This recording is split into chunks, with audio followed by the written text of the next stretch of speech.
барсын ба? Gel Yusuf dostum.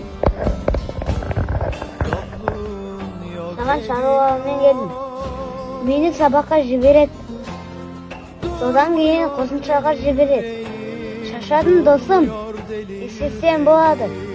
Ей досым, бұл өмір білімсіз құр. Алманы көрдің бе?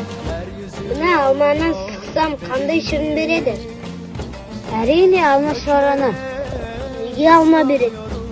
Неге апельсин шырын бермейді?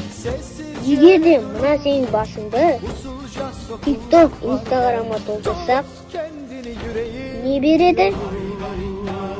Әрине көргеніңді береді. Егер білім алсаң, білім береді.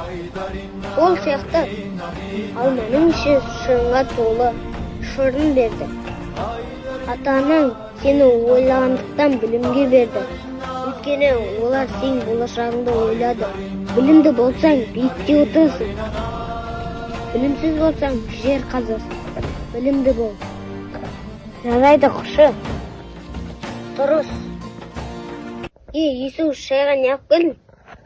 Ма, дым жоқ. Кече.